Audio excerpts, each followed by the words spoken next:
Hello students, আজি লৈছো 14 ফেব্ৰুৱাৰীৰ দিনা হ'বলগীয়া HS Final 2026 ফাইনেল এক্সামৰ MIL অসমীয়াৰ মোস্ট ইম্পৰ্টেন্ট কুৱেশ্যন এনসাৰ যিবোৰ তোমালোকে 14 ফেব্ৰুৱাৰীৰ দিনা তোমালোকৰ প্ৰশ্নকাকতত দেখা পাবা। বন্ধুসকল, আজি আমি অসমীয়াৰ গোটেই কিতাপটোৰ প্ৰতিটো চেপ্টাৰৰ মোস্ট ইম্পৰ্টেন্ট যিবোৰ কুৱেশ্যন এনসাৰবোৰ বাৰে বাৰে HS ফাইনেলৰ এক্সামত আহি থাকে আৰু এইবাৰ হৈ যোৱা বিভিন্ন ডিষ্ট্ৰিক্টৰ প্ৰি ফাইনেল এক্সামতো এই প্ৰশ্নবোৰ আহিছিল। আজি আমি অসমীয়াৰ 2 নম্বৰীয়া মোস্ট ইম্পৰ্টেন্ট কুৱেশ্যন এনসাৰ আলোচনা কৰিম। এই ভিডিওটো বহুখিনি লং হ'ব, কিন্তু তোমালোকে ভিডিওটো সম্পূৰ্ণ চাবা। গোটেই 2 নম্বৰীয়া গোটেই চেপ্টাৰৰ গোটেই 2 নম্বৰীয়া মোস্ট ইম্পৰ্টেন্ট কুৱেশ্যন এনসাৰখিনি এই ভিডিওটো তোমালোকে পাই যাবা। তো ভিডিওটো সম্পূৰ্ণ চাবা। যদি প্ৰথমবাৰ চেনেললৈ ভিজিট কৰিছা তেতিয়াহ'লে চেনেলটো সাবস্ক্ৰাইব কৰি বেল আইকনটো প্ৰেছ কৰি অল কৰি ৰাখিবা। আমি ভিডিওটো আৰম্ভ কৰোঁ। কুৱেশ্যন নম্বৰ 1 টো চোৱা। বেজবৰুৱাই উল্লেখ কৰা মাজিও আৰু জ্ঞান কোন আছিল? হয়, বেজবৰুৱাই যে উল্লেখ কৰিছিল মাজিও আৰু জ্ঞান, এই মাজিও আৰু জ্ঞান কোন আছিল? উত্তৰটো চোৱা। সুকবি সুবিখ্যাত চাহ খেতিয়ক সদাগৰ শ্ৰীযুত চন্দ্ৰকুমাৰ আগৰৱালা ডাঙৰীয়াক বেজবৰুৱাই মাজিও আৰু আৰ.ল. কলেজৰ প্ৰসিদ্ধ প্ৰিন্সিপাল উদাৰ হৃদয় mister J Barua barrister at law জ্ঞান নামেৰে মাতিছিল। হয়, বেজবৰুৱাই কাক মাজিও আৰু জ্ঞান নামেৰে মাতিছিল? মাজিও বুলি মাতিছিল শ্ৰীযুত চন্দ্ৰকুমাৰ আগৰৱালা দেৱক আৰু জ্ঞান নামেৰে মাতিছিল আৰ.ল. কলেজৰ প্ৰসিদ্ধ প্ৰিন্সিপাল উদাৰ হৃদয় মিষ্টাৰ জে বৰুৱাক তেওঁ কি বুলি মাতিছিল? জ্ঞান নামেৰে মাতিছিল। মনত ৰাখিবা এই দুজনৰ নাম, তোমালোকে মনত ৰাখিবা। এই কুৱেশ্যনটো বহু বছৰ ৰিপিট হৈ থাকে। নেক্সট কুৱেশ্যন আগবাঢ়ো। কুৱেশ্যন নম্বৰ 2 টো চোৱা। বাদুলি সঁচাৰ আৰু গলাগপা শব্দ দুটাৰ অৰ্থ কি? ইয়াৰ এই দুটাৰ অৰ্থ লিখিব দিছে। মনত কৰিবা, এনেকুৱা ধৰণৰ 2 নম্বৰীয়া প্ৰশ্ন বহুত আহে। যিকোনো দুটা তোমালোকক শব্দ দিব আৰু সেই শব্দ দুটাৰ অৰ্থ লিখিব দিব। তো তোমালোকৰ কিতাপত যিমানবোৰ শব্দ অৰ্থ আছে গোটেইবোৰ তোমালোকে অতি মনোযোগেৰে চাই যাবা, তাৰ অৰ্থবোৰ চাই যাবা, কাৰণ দুটা 1 নম্বৰীয়া হৈ পোৱা 2 নম্বৰীয়া তোমালোকৰ শব্দৰ অৰ্থ লিখিব দিবই দিব। অ'কে, তো বাদুলিৰ সঁচাৰ শব্দৰ অৰ্থ হৈছে ওলমি থকা তলা আৰু গলাগপা শব্দৰ অৰ্থ হৈছে গোপনে কৰা আলোচনা। নেক্সট কুৱেশ্যন নম্বৰ 3 টো চোৱা। কথা কবিতাৰ দুটা বৈশিষ্ট্য লিখা। হয়, তোমালোকৰ পাঠত কথা কবিতাৰ বিষয়ে বহু পঢ়িছা, হয়নে, বহু শুনিছা। কথা কবিতাৰ দুটা বৈশিষ্ট্য লিখিব দিছিল। এই কুৱেশ্যনটো বহু বছৰ ৰিপিট হৈ থাকে। তো কথা কবিতাৰ দুটা বৈশিষ্ট্য হ'ব, ইয়াতে 3টা লিখা আছে, 3টা নহয় 2টা। প্ৰথমটো চোৱা, ক নম্বৰ, কথা কবিতাত বিষয়বস্তু ৰূপকান্তভাৱে উপস্থাপন কৰা হয়। মনত ৰাখিবা, কথা কবিতাত বিষয়বস্তু ৰূপকান্তভাৱে উপস্থাপন কৰা হয়। আৰু খ নম্বৰটো হৈছে কথা কবিতাই এটি ভাগ ইয়াক কথোপকথনৰ ভংগীত লিখা হয়। 2 নম্বৰটো মনত ৰাখিবা, ইয়াক কি কথোপকথনৰ ভংগীত লিখা হয়। নেক্সট কুৱেশ্যন আগবাঢ়ো। কুৱেশ্যন নম্বৰ 4 টো চোৱা। উপেন্দ্ৰ চন্দ্ৰ লেখাৰুৰ সম্পাদিত 2খন গ্ৰন্থৰ নাম লিখা। এইখিনিতে তোমালোকক জনাই দিওঁ যে যিমান কেইজন তোমালোকে লিখকৰ নাম পাইছা, তোমালোকৰ কবিতা বা কবিৰ নাম পাইছা, সকলোৱে ৰচনা কৰা গ্ৰন্থ হওক বা উপন্যাস হওক, যোনে যোনে যি লিখিছে প্ৰত্যেকজনৰ কমেও তোমালোকে 2টা বা 4টা মনত ৰাখিবা। কাৰণ প্ৰতি বছৰতে 1 নম্বৰীয়া 2 নম্বৰীয়া প্ৰশ্নত কিন্তু যিকোনো এজন লেখকে ৰচনা কৰা গ্ৰন্থপুথি হ'ব পাৰে, নাইবা উপন্যাস হ'ব পাৰে, নাইবা চিনেমা হ'ব পাৰে, হয়নে,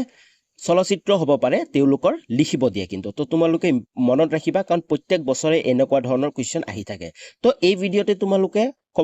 2 নম্বৰীয়া যিমানবোৰ আহে গোটেইকেইটা পাই যাবা। উপেন্দ্ৰ চন্দ্ৰ লেখাৰুৰ সম্পাদিত 2খন গ্ৰন্থৰ নাম হৈছে ভক্তি বিবেক আৰু কথা সাহিত্য। মনত ৰাখিবা, উপেন্দ্ৰ চন্দ্ৰ লেখাৰুৰ 2খন গ্ৰন্থৰ নাম ভক্তি বিবেক আৰু কথা সাহিত্য। নেক্সট কুৱেশ্যন আগবাঢ়ো। কুৱেশ্যন নম্বৰ 5 টো চোৱা। পুৰণি অসমীয়া খচিত পুথি 2খনৰ নাম লিখা। পুৰণি অসমীয়া খচিত পুথি 2খনৰ নাম বহু বছৰ ৰিপিট হয়। তো ইয়াৰ উত্তৰটো চোৱা। সুকুমাৰ বৰকাথৰ হস্তি বিদ্যাবন পুথি আৰু জয়দেৱৰ গীত গোবিন্দ। মনত ৰাখিবা, 2খন অসমীয়া খচিত পুথিৰ নাম হৈছে, পুৰণি অসমীয়া খচিত পুথিৰ নাম সুকুমাৰ বৰকাথৰৰ হস্তি বিদ্যানৰ পুথি আৰু খ নম্বৰটো হৈছে জয়দেৱৰ গীত গোবিন্দ। নেক্সট কুৱেশ্যন আগবাঢ়ো। কুৱেশ্যন নম্বৰ 6 টো চোৱা। শিলভট্টই লাভ কৰা 2টা বঁটাৰ নাম লিখা। এই কুৱেশ্যনটো বহু বছৰ আহে। হয়, শিলভট্টই লাভ কৰা 2টা বঁটাৰ নাম, নাইবা তোমালোকৰ পাঠত যিমানবোৰ যিমানবোৰ তোমালোকৰ কবি আছে বা লেখক আছে লেখকে লাভ কৰা বঁটাবোৰৰ নাম তোমালোকে মনত ৰাখিবা বহু কেইজন লেখকে তোমালোকৰ সাহিত্য একাডেমি বঁটাও লাভ কৰিছিল কোনে কোনে লাভ কৰিছিল আৰু কিমান চনত এক নম্বৰীয়া যিকেইটা ভিডিঅ' বনাইছিলোঁ তাত মই গোটেইখিনি আলোচনা কৰি দিছোঁ আশা কৰোঁ তোমালোকে সেই এক নম্বৰীয়া ভিডিঅ'কেইটাও তোমালোকে চাবা আৰু লগতে মষ্ট ইম্পৰ্টেণ্ট ভিডিঅ' দুটা বনাইছিলোঁ সকলো ডেছক্ৰিপশ্যনত লিংক আছে তোমালোকে গৈ চাই ল'বা তো শিলভট্টই লাভ কৰা দুটা বঁটাৰ নাম হৈছে সাহিত্য একাডেমি বঁটা আৰু অসম উপত্যকা বঁটা মনত ৰাখিবা শিলভট্টই লাভ কৰা দুটা বঁটাৰ নাম সাহিত্য একাডেমি বঁটা আৰু অসম উপত্যকা বঁটা নেক্সট কুৱেশ্যন নম্বৰ 7 টো চোৱা জ্যোতিপ্ৰসাদ আগৰৱালাই নিৰ্মাণ কৰা কথাছবি দুখনৰ নাম লিখা আমি সকলোৱে জানো জ্যোতিপ্ৰসাদ আগৰৱালাই নিৰ্মাণ কৰা কথাছবিখনৰ নাম হৈছে জয়মতী কিন্তু দুখন লিখিব দিছে মনত ৰাখিবা ইন্দ্ৰমালতী আছিল তেওঁৰ দ্বিতীয় মনত ৰাখিবা এইটো দ্বিতীয় সেকেন্ড আছিল তেওঁৰ কথা কবিতা তেওঁৰ সেকেন্ড নম্বৰটো আছিল ইন্দ্ৰমালতী কেতিয়াবা কিন্তু বহু বছৰ এক নম্বৰীয়া প্ৰশ্নটো এইটো সুধি দিয়ে যে জ্যোতিপ্ৰসাদ আগৰৱালাৰ দ্বিতীয় কথাছবিখনৰ নাম কি তেতিয়া তোমালোকে ইন্দ্ৰমালতী লিখিব লাগিব প্ৰথমখন আছিল Joymoti okay next question number 8 টো চোৱা ডক্টৰ ভৱেন্দ্ৰনাথ শইকীয়াই লাভ কৰা দুটি বঁটাৰ নাম লিখা মই তোমালোকক কৈছে কোন কোন লিখকে কি বঁটা লাভ কৰিছিল এই ধৰণৰ প্ৰশ্ন বহু বছৰ আহি থাকে তো এই কুৱেশ্যনটো বহুত বছৰ আহিছিল ডক্টৰ ভৱেন্দ্ৰনাথ শইকীয়াই লাভ কৰা দুটি বঁটাৰ নাম লিখা ইয়াৰ উত্তৰটো হৈছে সাহিত্য একাডেমি বঁটা আৰু অসম প্ৰকাশন পৰিষদ বঁটা হয় কনফিউজ নহবা সাহিত্য একাডেমি বঁটা বহু কেইজন সাহিত্যকে লাভ কৰিছিল কিন্তু তাৰ লগত দুটা লিখিব দিয়ে তো দুটাৰ সবা খ নম্বৰটো বহুতৰ বেলেগ থাকে তো তোমালোকে কনফিউজ নহবা ডক্টৰ ভৱেন্দ্ৰনাথ শইকীয়াই লাভ কৰা এটা হ'ল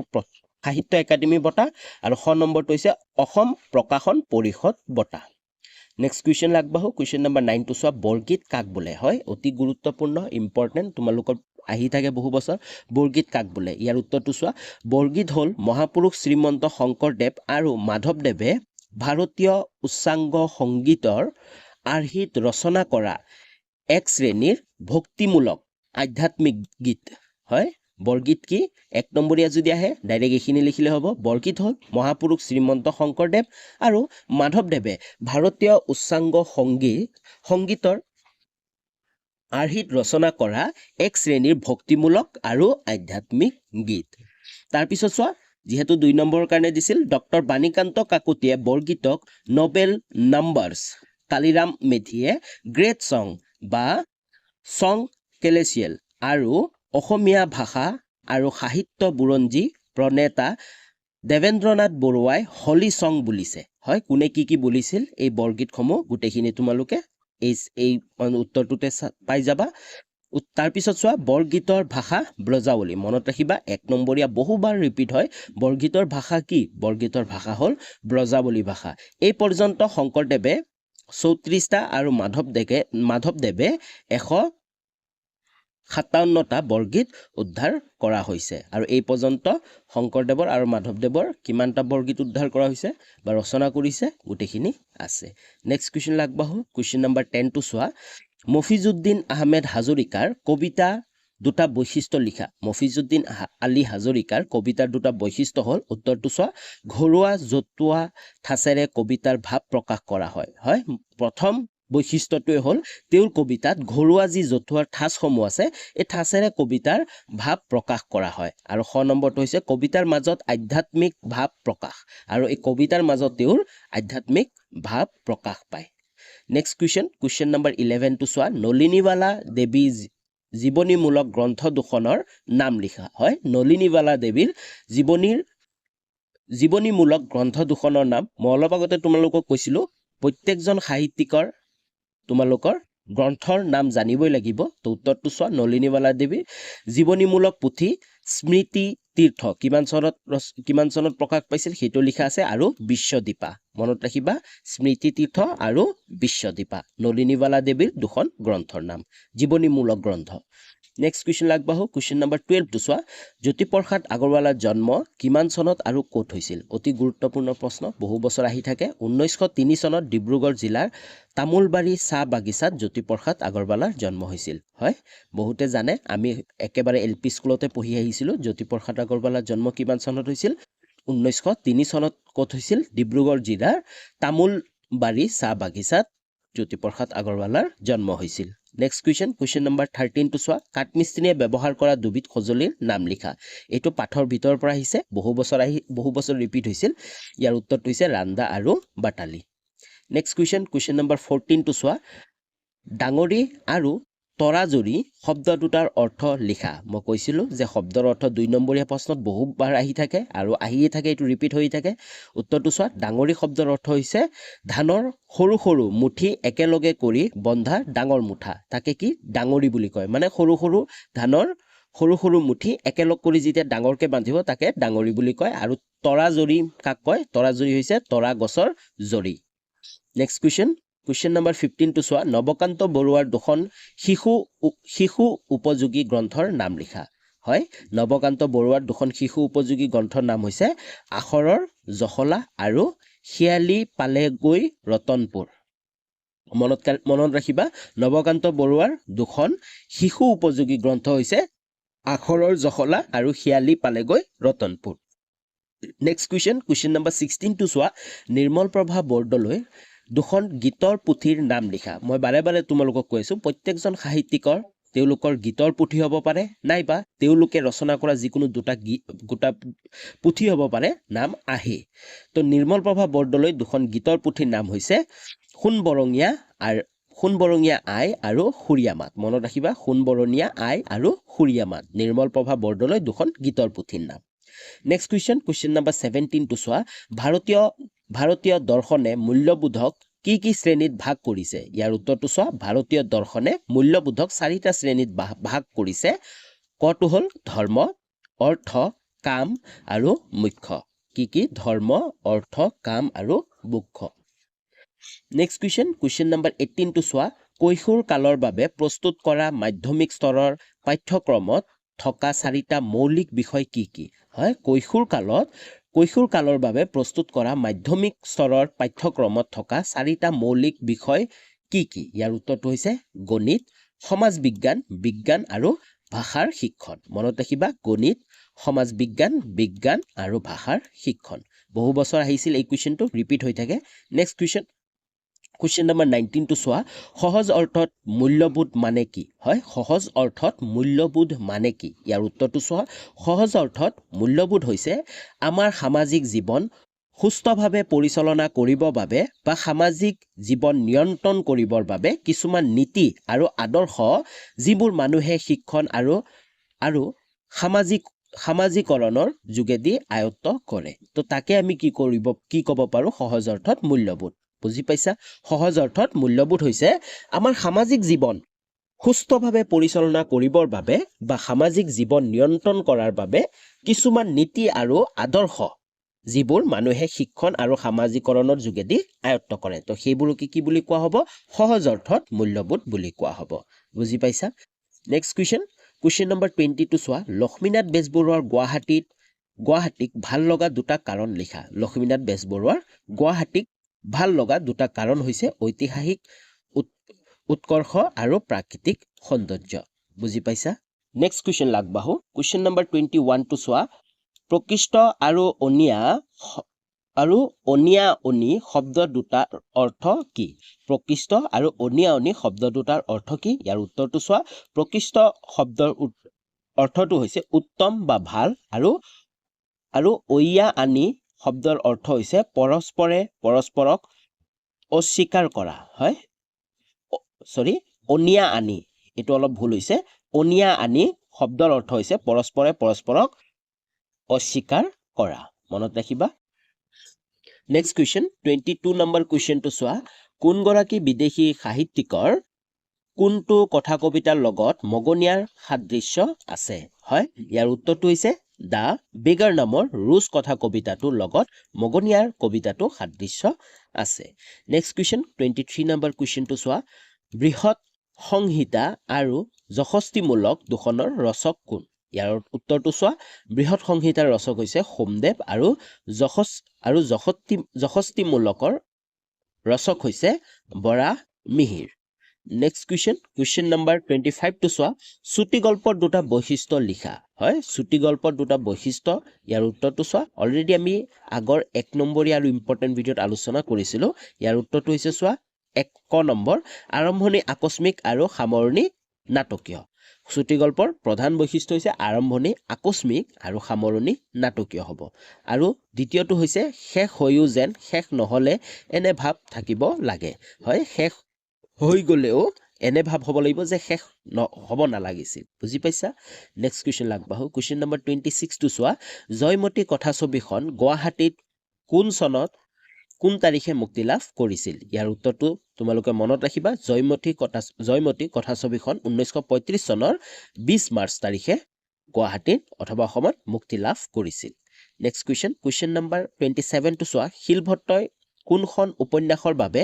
কোন চনত অসম প্ৰকাশন পৰিষদ বঁটা লাভ কৰিছিল হয় বহু বছৰ আহে কিন্তু কুৱেশ্যনটো আৰু এটা আহে যে শিলভট্টই কোনখন গ্ৰন্থৰ বাবে বা বেলেগ বেলেগ যিমানবোৰ সাহিত্যিক আছে তেওঁলোকে কোনখন গ্ৰন্থৰ বাবে কিমান চনত অসম সাহিত্য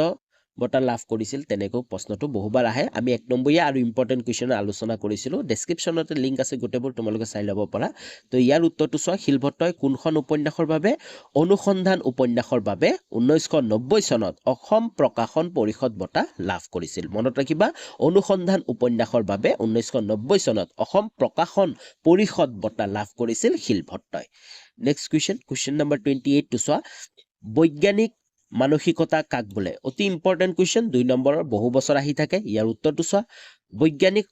বিজ্ঞানসন্মত চিন্তা চৰ্চাৰ কোনো বস্তু বা ঘটনা বিচাৰ বিশ্লেষণ কৰিব পৰা মানসিক শক্তিয়ে হ'ল বৈজ্ঞানিক মানসিকতা হয় বৈজ্ঞানিক মানসিকতা মানে হ'ল বিজ্ঞানসন্মত চিন্তা চৰ্চাৰে কোনো এটা বস্তু বা কোনো এটা ঘটনা বিবেচনা কৰিব পৰা সেই মানসিকতাক শক্তিকে কি বুলি কোৱা হয় বৈজ্ঞানিক মানসিকতা বুলি কোৱা হয় তাৰ পিছত চোৱা বৈজ্ঞানিক মানসিকতাৰ অধিকাৰী হ'বলৈ কোনো এজন মানুহ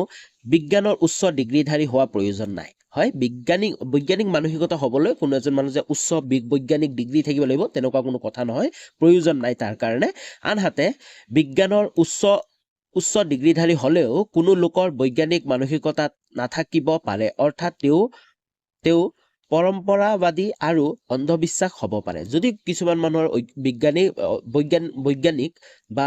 বিজ্ঞানত উচ্চ ডিগ্ৰীও থাকে তাৰ পিছতো যদি তেওঁ যদি অন্ধবিশ্বাসী হ'ব পাৰে তেনেহ'লে তেওঁৰ কি বৈজ্ঞানিকতা মানসিকতা নাই বুলি ক'ব পাৰিম বুজি পাইছা তো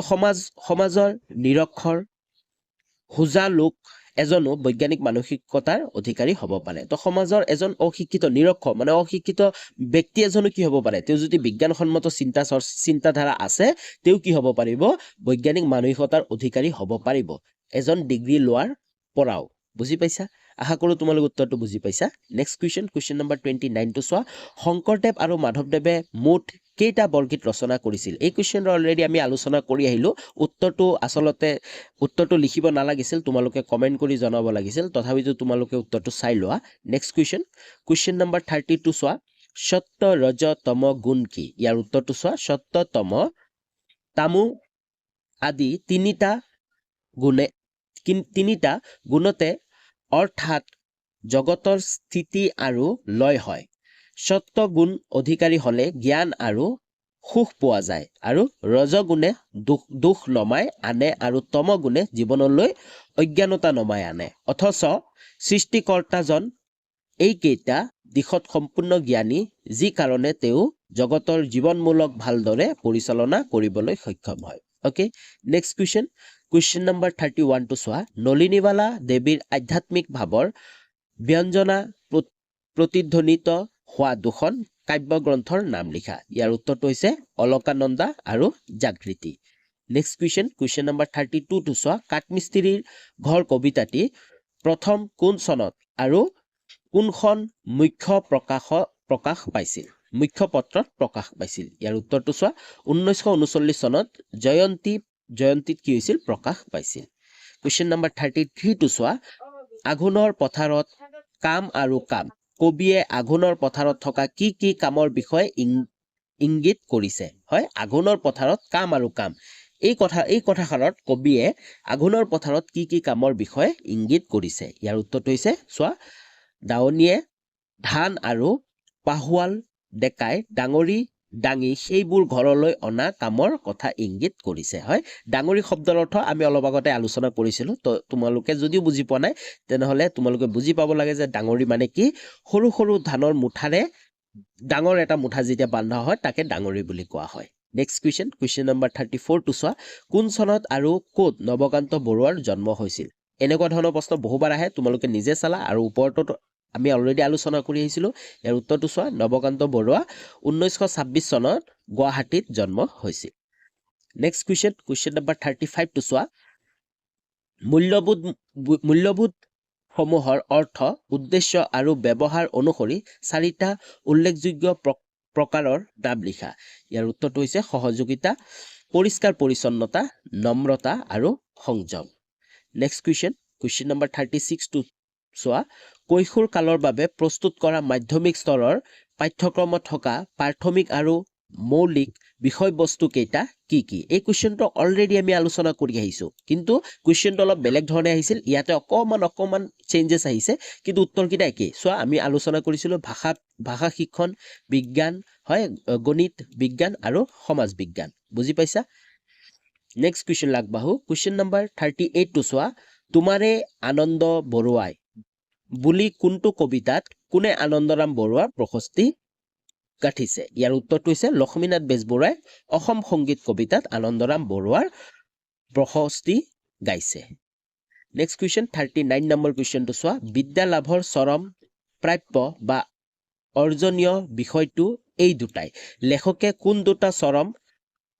প্ৰাপ্যলৈ আঙুলিয়াইছে ইয়াৰ উত্তৰটো হৈছে সত্য আৰু ধৰ্ম এই দুটা চৰম প্ৰাপ্যলৈ আঙুলিয়াইছে নেক্সট কুৱেশ্যন নম্বৰ 42 চোৱা বৰ্তমান সময়ত চিঠিৰ প্ৰাসংগিকতা আৰু মধুৰতা কমি যোৱা কাৰণ কি এই কুৱেশ্যনটো অতি গুৰুত্বপূৰ্ণ প্ৰশ্ন কাৰণ বহু বছৰ ৰিপিট হৈ থাকে আৰু সঁচাকৈ আমি সকলোৱে জানিব দৰকাৰ যে বৰ্তমান সময়ত যে চিঠিৰ প্ৰাসংগিকতা আৰু মধুৰতা কমি যোৱা কাৰণ কি ইয়াৰ উত্তৰটো হৈছে বৰ্তমান সময় হৈছে আধুনিক প্ৰযুক্তি বিদ্যাৰ সময় কোনো এটা কাম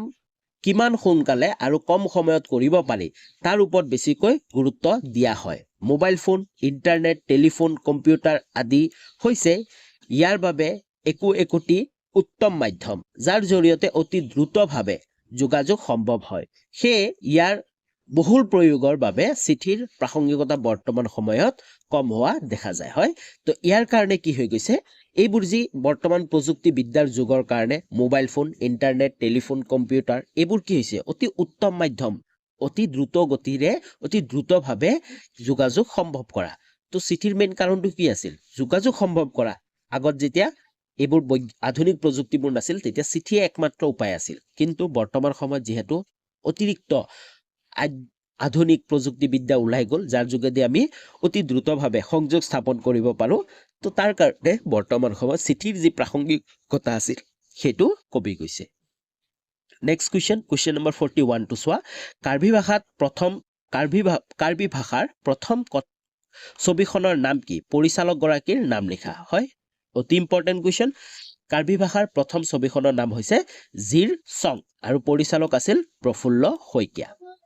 নেক্সট কুৱেশ্যন 42 নম্বৰ কুৱেশ্যনটো চোৱা বিজ্ঞানৰ মানৱ জাতিলৈ বহু বেছি মূল্যৱান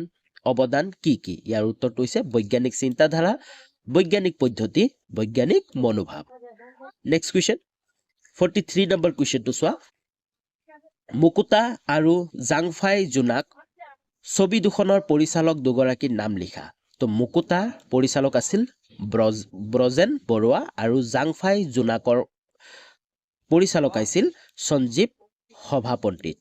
নেক্সট কুৱেশ্যন 44 নম্বৰ কুৱেশ্যনটো চোৱা মাধৱদেৱৰ বৰগীতক ভাৰতীয় আন কোন দুগৰাকী কবিৰ গীতৰ লগত তুলনা কৰিব পাৰি মাধৱদেৱৰ যি বৰগীত আছিল তো ভাৰতীয় আন কোন দুগৰাকী কবিৰ গীতৰ লগত তুলনা কৰিব পাৰি ইয়াৰ উত্তৰটো চোৱা মহাৰাষ্ট্ৰৰ কবি তুকাৰাম আৰু উত্তৰ ভাৰতৰ কবি সুৰদাসৰ গীতৰ লগত তুলনা কৰিব পাৰি মনত ৰাখিবা অতি ইম্পৰ্টেণ্ট কুৱেশ্যন আহি যায় এই কুৱেশ্যনটো বহু বছৰ আহিছিল অলৰেডি মহাৰাষ্ট্ৰৰ তুকাৰাম আৰু উত্তৰ ভাৰতৰ কবি সুৰদাসৰ লগত কি কৰিব পাৰি তুলনা কৰিব পাৰি নেক্সট কুৱেশ্যন নম্বৰ 45 টো চোৱা কাঠ খুলিবলৈ আৰু মিহিকৈ চুচিবলৈ কাঠমিস্ত্ৰীয়ে কি বিশেষ সঁজুলি ব্যৱহাৰ কৰে ইয়াৰ উত্তৰটো হৈছে কাঠ খুলিবলৈ বাটালি আৰু মিহিকৈ চুচিবলৈ ৰান্দা মিস্ত্ৰীয়ে ব্যৱহাৰ কৰে নেক্সট কুৱেশ্যন নম্বৰ 46 টো চোৱা নৱকান্ত বৰুৱাই ৰচনা কৰা দুখন উপন্যাসৰ নাম লিখা মই কৈছিলোঁ উপন্যাসৰ কথাও আহে তো নৱকান্ত বৰুৱাই ৰচনা কৰা দুখন উপন্যাসৰ নাম হৈছে মানুহ মানুহ আটাইবোৰ দ্বীপ আৰু ককা দেউতাৰ হাড় নেক্সট কুৱেশ্যন নম্বৰ 47 টো চোৱা অৰ্থ লিখা ভূষণ আৰু জ্যোতিষাটো ইয়াৰ উত্তৰটো চোৱা ভূষণ হৈছে অলংকাৰ আৰু জ্যোতিষাটো হৈছে যদিও বুজি পাইছা নেক্সট কুৱেশ্যন নম্বৰ 48 টো চোৱা ভাৰতীয় সংবিধানে ভাৰতবৰ্ষক কেনে ধৰণৰ ৰাষ্ট্ৰ হিচাপে প্ৰতিষ্ঠা কৰিছে ইয়াৰ উত্তৰটো হৈছে ভাৰতীয় সংবিধানে ভাৰতবৰ্ষক এখন সাৰ্বভৌম গণতান্ত্ৰিক ধৰ্মনিৰপেক্ষ আৰু সমাজবাদী যুক্তৰাষ্ট্ৰ হিচাপে প্ৰতিষ্ঠা কৰিছে বুজিছো নম্বৰ 1 টো চোৱা লক্ষ্মীনাথ বেজবৰুৱাই লিখা দুখন হাস্যব্যংগৰ ৰচনাৰ নাম লিখা ইয়াৰ উত্তৰটো হৈছে লক্ষ্মীনাথ বেজবৰুৱাই লিখা দুখন হাস্যব্যংগৰ ৰচনাৰ নাম হ'ল কৃপাবৰ বৰুৱাৰ কাকতৰ টোপোলা আৰু কৃপাবৰ বৰুৱাৰ উভতনি হয় মনত ৰাখিবা লক্ষ্মীনাথ বেজবৰুৱাই লিখা দুখন হাস্যব্যংগৰ ৰচনাৰ নাম হ'ল কৃপাবৰ বৰুৱাৰ কাকতৰ টোপোলা আৰু কৃপাবৰ বৰুৱাৰ উভতনি নেক্সট কুৱেশ্যন নম্বৰ 2 টো চোৱা ফৰিয়াদ আৰু সঁচাৰ কাঠি শব্দৰ অৰ্থ লিখা ফৰিয়াদ আৰু সঁচাৰ কাঠিৰ শব্দ দুটাৰ অৰ্থ হ'ল ক্ৰমে গোচৰ বা অভিযোগ আৰু চাবি মনত ৰাখিবা ফৰিয়াদ আৰু সঁচাৰ কাঠি শব্দ দুটাৰ অৰ্থ হৈছে গোচৰ বা অভিযোগ আৰু চাবি নেক্সট কুৱেশ্যন নম্বৰ 3 টো চোৱা কথা কবিতাৰ দুটা বৈশিষ্ট্য লিখা অলৰেডি এই কুৱেশ্যন আমি আলোচনা কৰিছো তথাপিতো মই তোমালোকক দি দিছো উত্তৰটো চোৱা কথা কবিতাৰ দুটা প্ৰধান বৈশিষ্ট্য হ'ল কথা কবিতা চিত্ৰধৰ্মিতাৰ ওপৰত প্ৰতিষ্ঠিত হয়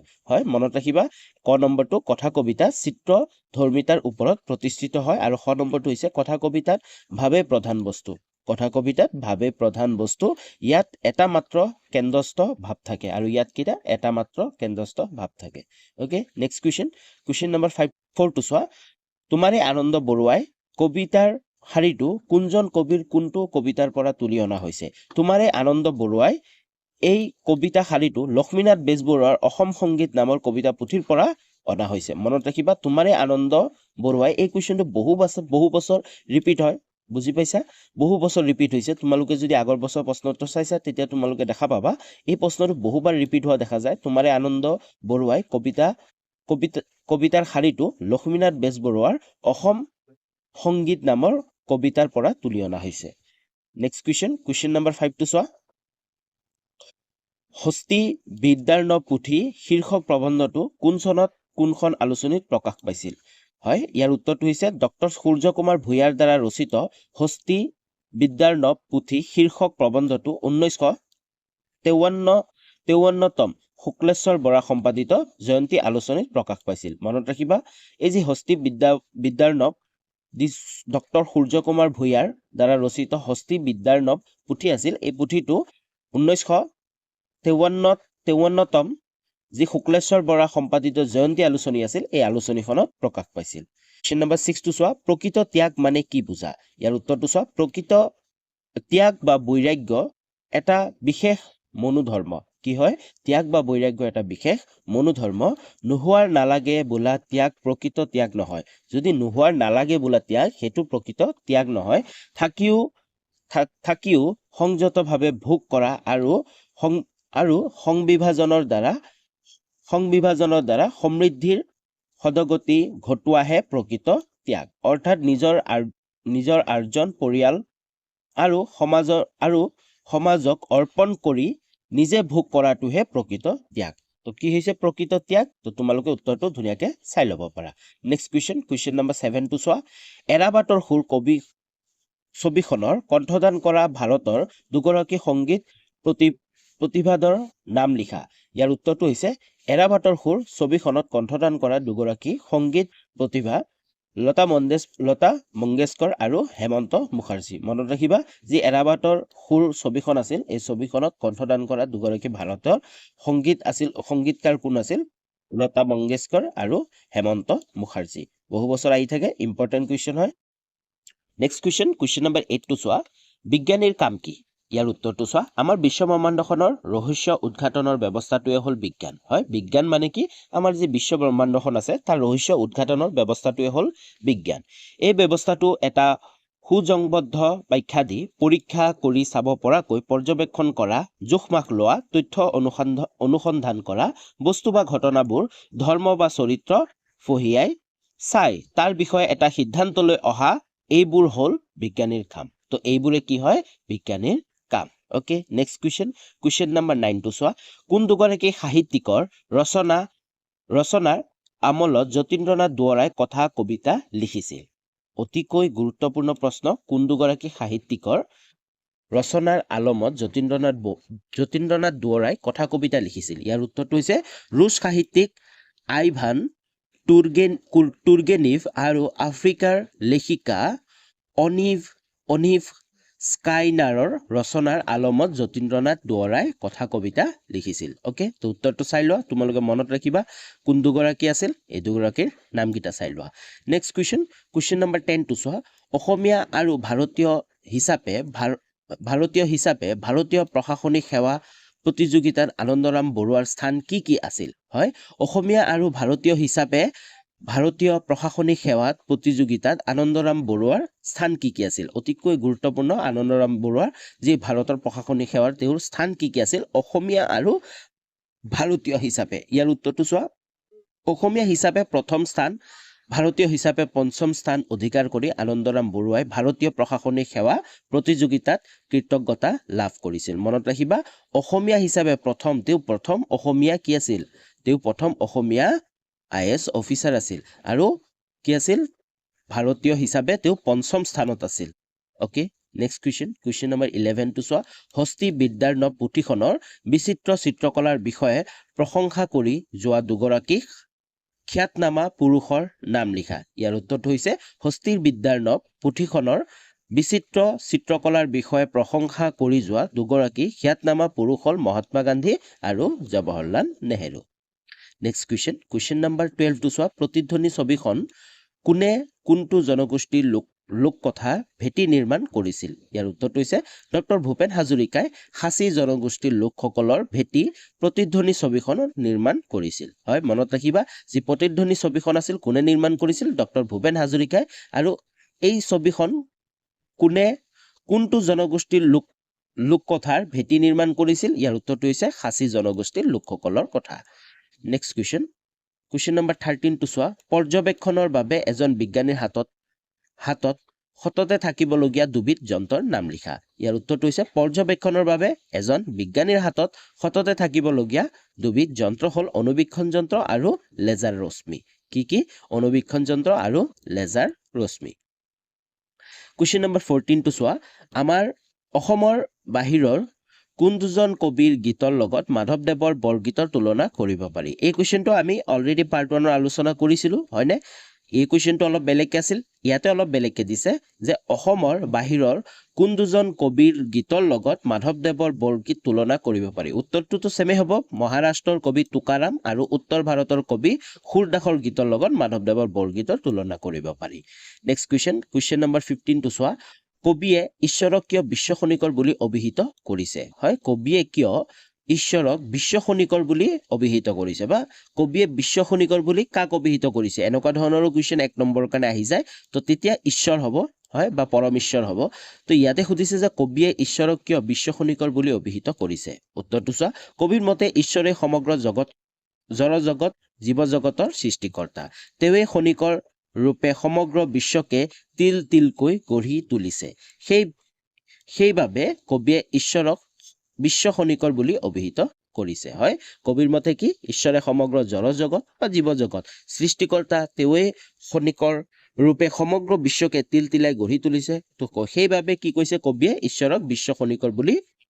অভিহিত কৰিছে বুজি পাইছা নেক্সট কুৱেশ্যন নম্বৰ 16 টো চোৱা নলিনীবালা দেৱীৰ আধ্যাত্মিক ভাৱৰ ব্যঞ্জনা প্ৰতিধ্বনি হোৱা দুখন কাব্যগ্ৰন্থৰ নাম লিখা ইয়াৰ উত্তৰটো হৈছে সন্ধিয়াৰ সুৰ আৰু অলকানন্দা মনত ৰাখিবা নলিনীবালা দেৱীৰ আধ্যাত্মিক ভাৱৰ ব্যঞ্জনা প্ৰতিধ্বনি হোৱা দুখন কাব্যগ্ৰন্থৰ নাম হৈছে সন্ধিয়াৰ সুৰ আৰু অলকানন্দা নেক্সট কুৱেশ্যন নম্বৰ 17 টো চোৱা জনতাৰ আহ্বান কবিতাত কবিয়ে কাৰ জয় ঘোষণা কৰিছে ইয়াৰ উত্তৰটো হৈছে জনতাৰ আহ্বান কবিতাত কবিয়ে জনতাৰ জয় জনতন্ত্ৰৰ জয় মহামানৱতন্ত্ৰৰ জয় ঘোষণা কৰিছে হয় জনতাৰ আহ্বান কবিতাত কবিয়ে কাৰ জয় ঘোষণা কৰিছে জনতাৰ আহ্বান কবিতাত কবিয়ে জনতাৰ জয় জনতন্ত্ৰৰ জয় মহামানৱতন্ত্ৰৰ জয় ঘোষণা কৰিছে নেক্সট কুৱেশ্যন নম্বৰ 18 টো চোৱা কাঠমিস্ত্ৰীৰ ঘৰ কবিতাত বিলাসীৰ দলে কেনেকৈ দিন কটায় বুলি কোৱা হৈছে ইয়াৰ উত্তৰটো চোৱা কাঠমিস্ত্ৰীৰ ঘৰ কবিতাটিত বিলাসীৰ দৰে আৰামী চকীত গা ঢালি মিলনৰ বিৰহৰ প্ৰেমৰ সংগীত গাই দিন কটায় বুলি কোৱা হৈছে কুৱেশ্যন নম্বৰ 19 টো চোৱা জয়ন্তীৰ পৰৱৰ্তী কালত প্ৰকাশ পোৱা দুখন অসমীয়া আলোচনীৰ নাম লিখা জয়ন্তীৰ পৰৱৰ্তী কালত প্ৰকাশ পোৱা দুখন অসমীয়া আলোচনী হৈছে ৰামধেনু আৰু আহ্বান মনত ৰাখিবা ৰামধেনু আৰু আহ্বান নেক্সট কুৱেশ্যন নম্বৰ 22 চোৱা নৱকান্ত বৰুৱাই ৰচনা কৰা দুখন উপন্যাসৰ নাম লিখা নৱকান্ত বৰুৱাই ৰচনা কৰা দুখন উপন্যাসৰ নাম হৈছে ককাদেউতাৰ হাড় আৰু গৰমা কুঁৱৰী নেক্সট কুৱেশ্যন নম্বৰ 21 টো চোৱা নিৰ্মল প্ৰভা বৰদলৈৰ দুখন গৱেষণামূলক গ্ৰন্থৰ নাম লিখা নিৰ্মল প্ৰভা বৰদলৈৰ দুখন গৱেষণামূলক গ্ৰন্থৰ নাম হৈছে দেৱী আৰু শিৱ কুৱেশ্যন নম্বৰ 22 মৃত্যুমুখ দৰ্শন শব্দ দুটাৰ জৰিয়তে লক্ষ্মীনাথ বেজবৰুৱাই প্ৰকৃতাৰ্থত কোনগৰাকী মাতৃৰ মুখ দৰ্শন কৰাৰ কথা কৈছে কোন ঠাইৰ পৰা তেওঁ মৃত্যুমুখ দৰ্শন কৰিবলৈ আহিছিল ইয়াৰ উত্তৰটো হৈছে মাতৃমুখ দৰ্শন শব্দ দুটাৰ জৰিয়তে লক্ষ্মীনাথ বেজবৰুৱাই প্ৰকৃতাৰ্থত মাতৃভূমি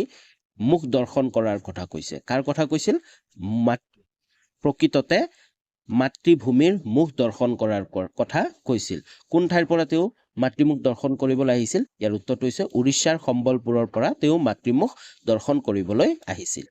নেক্সট কুৱেশ্যন নম্বৰ 23 টো যতীন্দ্ৰনাথ দুৱৰাই কোন দুখন দেশৰ লেখকৰ আলমত কথা কবিতা ৰচনা কৰিছিল ইয়াৰ উত্তৰটো অলৰেডি আমি আলোচনা কৰি আহিলো এই কুৱেশ্যনটো আমাৰ ৰিপিট হৈছে হয়নে অলৰেডি আমি আলোচনা কৰি আহিছো তোমালোকে চাব পাৰা তথাপিতো তোমালোকে উত্তৰটো চাই ল'ব পাৰা কুৱেশ্যনটো এনেকৈ দিব পাৰে কিছুমান অকমান চেঞ্জেছ কৰি দিব পাৰে নেক্সট কুৱেশ্যন নম্বৰ 24 টো চোৱা আনন্দৰাম বৰুৱাই কিয় চিৰকুমাৰ ব্ৰত অৱলম্বন কৰিছিল ইয়াৰ উত্তৰটো হৈছে আনন্দৰাম বৰুৱা জীৱনৰ মূল মন্ত্ৰ আছিল কৰ্ম আৰু সাধনা তেওঁ আন এটা মহৎ গুণ আছিল একাগ্ৰতা হয় আনন্দৰাম বৰুৱাৰ জীৱনৰ মূল মন্ত্ৰ আছিল কৰ্ম আৰু সাধনা তেওঁৰ আন এটা মহৎ গুণ আছিল একাগ্ৰতা জ্ঞান আহৰণত তেওঁ ইমান একাগ্ৰ আৰু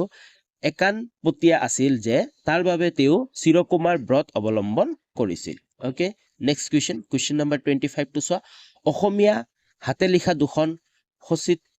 খচিত পুথিৰ নাম লিখা অসমীয়া হাতে লিখা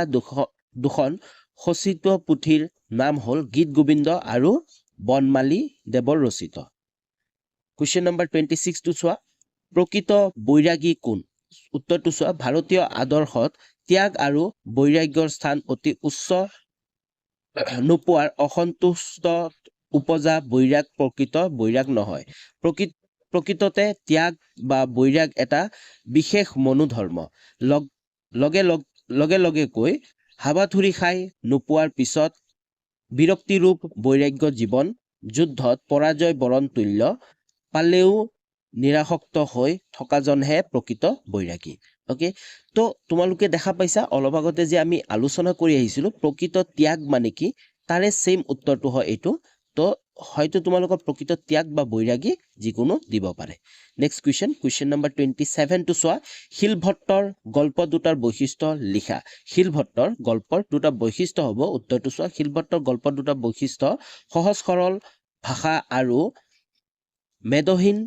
বৰ্ণনা অতীত বিধুৰতা আৰু মানৱীয়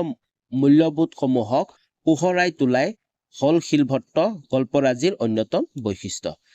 নেক্সট কুৱেশ্যন নম্বৰ 28 টো চোৱা খাচী লোকসকলৰ ভেটিত ভূপেন হাজৰিকাই নিৰ্মাণ কৰা ছবিখনৰ নাম কি কোন চনত ছবিখনে মুক্তি লাভ কৰিছিল হয় অলপ আগতে আমি আলোচনা কৰি আহিছিলো যে খাচী লোকসকলৰ ভেটিত ভূপেন হাজৰিকাই নিৰ্মাণ কৰা ছবিখনৰ নাম কি উত্তৰটো হৈছে খাচী লোকসকলৰ ভেটিত ভূপেন হাজৰিকাই নিৰ্মাণ কৰা ছবিখনৰ নাম হৈছে প্ৰতিধ্বনি আৰু কোন চনত ছবিখন মুক্তি লাভ কৰিছিল 1965 চনত ছবিখনে মুক্তি লাভ কৰিছিল ওকে মনত ৰাখিবা কোন চনটো তোমালোকে মনত ৰাখিবা যে কোন চনত মুক্তি লাভ কৰিছিল প্ৰতিধ্বনি ছবিখনে 1965 চনত আৰু কোনে নিৰ্মাণ কৰিছিল ডক্টৰ ভূপেন হাজৰিকাই আৰু কোন জনগোষ্ঠীৰ ওপৰত খাচী লোকসকলৰ বা খাচী জনগোষ্ঠীৰ ওপৰত নেক্সট কুৱেশ্যন নম্বৰ 29 টো চোৱা আজিৰ বিজ্ঞানী এজনে পৰ্যবেক্ষণৰ বাবে ব্যৱহাৰ কৰা দুবিধ যন্ত্ৰৰ নাম পাঠত দিয়া অনুসৰি লিখা এই কুৱেশ্যনটো আমি আলোচনা কৰিলো চোৱা তোমালোকে কুৱেশ্যনটো বেলেগকৈ আহিছে কিন্তু উত্তৰ দুটা অলপ দূৰবীন আৰু অনুবীক্ষণ যন্ত্ৰ হয় পাঠটোৰ পৰা লিখিব দিছে যেহেতু দূৰবীন আৰু অনুবীক্ষণ যন্ত্ৰ সেম কুৱেশ্যন আমি অলপ আগতে পাই আহিছিলো হয় নে নেক্সট কুৱেশ্যন নম্বৰ 30 টো চোৱা আদৰ্শবাদী দাৰ্শনিকসকলৰ মতে চিৰন্তৰ মূল্যবোধ তিনিটা কি কি ইয়াৰ পৰিৱৰ্তন হয়নে উত্তৰটো চোৱা আদৰ্শবাদী দাৰ্শনিক সকলৰ মতে চিৰন্তৰ মূল্যবোধ তিনিটা হ'ল সত্যম শিৱম সুন্দৰম হয় আমি পাইছিলো সত্যম শিৱম সুন্দৰম ইয়াৰ পৰিৱৰ্তন হয়নে ইয়াৰ কোনো পৰিৱৰ্তন নহয় কুৱেশ্যন নম্বৰ 31 টো চোৱা আন্তঃৰাষ্ট্ৰীয় শিক্ষা আয়োগ কিমান চনত গঠিত হৈছিল এই আয়োগে মাধ্যমিক শিক্ষা কি বুলি অভিহিত কৰিছে উত্তৰটো চোৱা আন্তঃৰাষ্ট্ৰীয় শিক্ষা আয়োগ কিমান চনত 1996 চনত গঠিত হৈছিল এই আয়োগে মাধ্যমিক শিক্ষাক জীৱনৰ আলি দুমোজা বুলি অভিহিত কৰিছে কি বুলি অভিহিত কৰিছে আলি দুমোজা বুলি অভিহিত কৰিছে বুজি পালা কুৱেশ্যন নম্বৰ 32 টো চোৱা তোমাৰ পাঠে বৰগীতটিৰ কেৱল ধ্ৰুৱ অংশটি লিখা ইয়াৰ উত্তৰটো হৈছে উঠৰে উঠ গোপাল হে কুৱেশ্যন নম্বৰ 33 টো চোৱা কোন চনত আৰু কোন ঠাইত মফিজুদ্দিন আহমেদ হাজৰিকাই জন্মগ্ৰহণ কৰিছিল হয় প্ৰতিটো যিমানবোৰ লেখকসকল আছে লেখকসকলৰ তেওঁলোকৰ কোন চনত জন্ম আৰু কোন স্থানত জন্ম হৈছিল প্ৰশ্নকেইটা আহি থাকে তো ইয়াৰ উত্তৰটো চোৱা 1870 চনত ডিব্ৰুগড়ত মফিজুদ্দিন আহমেদ হাজৰিকাই জন্মগ্ৰহণ কৰিছিল কুৱেশ্যন নম্বৰ 34 টো চোৱা নলিনীবালা দেৱীৰ স্বদেশ প্ৰেমৰ সুৰ প্ৰবাহিত হোৱা দুখন কাব্যগ্ৰন্থৰ নাম লিখা উত্তৰটো চোৱা নলিনীবালা দেৱীৰ স্বদেশ প্ৰেমৰ সুৰ প্ৰবাহিত হোৱা দুখন কাব্যগ্ৰন্থৰ নাম হ'ল যোগ দেৱতা আৰু জাগৃতি মনত ৰাখিবা যোগ দেৱতা আৰু জাগৃতি হৈছে নলিনীবালা দেৱীৰ স্বদেশ প্ৰেমৰ সুৰত দুখন কাব্য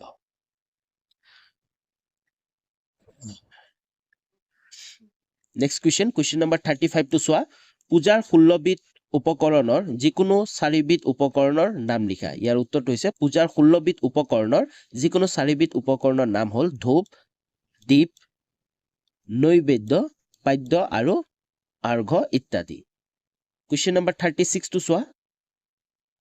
কাঠমিস্ত্ৰীৰ ঘৰ কবিতাটো প্ৰথম কোন সন্মিলনৰ কোনখন মুখপত্ৰৰ প্ৰকাশ পাইছিল ইয়াৰ উত্তৰটো হৈছে কাঠমিস্ত্ৰীৰ ঘৰ কবিতাটো প্ৰথম 1939 চনত অসম ছাত্ৰ সন্মিলনৰ মিলন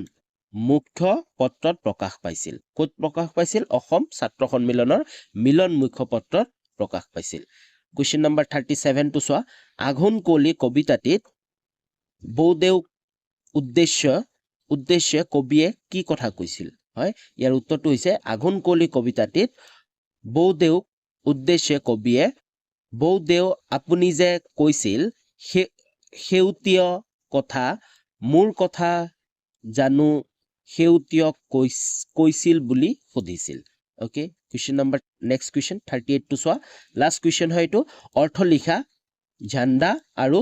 তামিঘৰা ঝাণ্ডা মানে হৈছে পতাকা আৰু তামিঘৰা মানে হৈছে তম্বু ওকে তো আশা কৰো তোমালোকৰ ভিডিঅটো ভাল পালা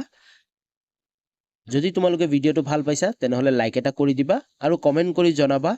আৰু বন্ধু বান্ধৱীসকললৈ শ্বেয়াৰ কৰিবা পুনৰ লগ পাম নতুন এটা ভিডিঅ লৈ তেতিয়ালৈ বাই বাই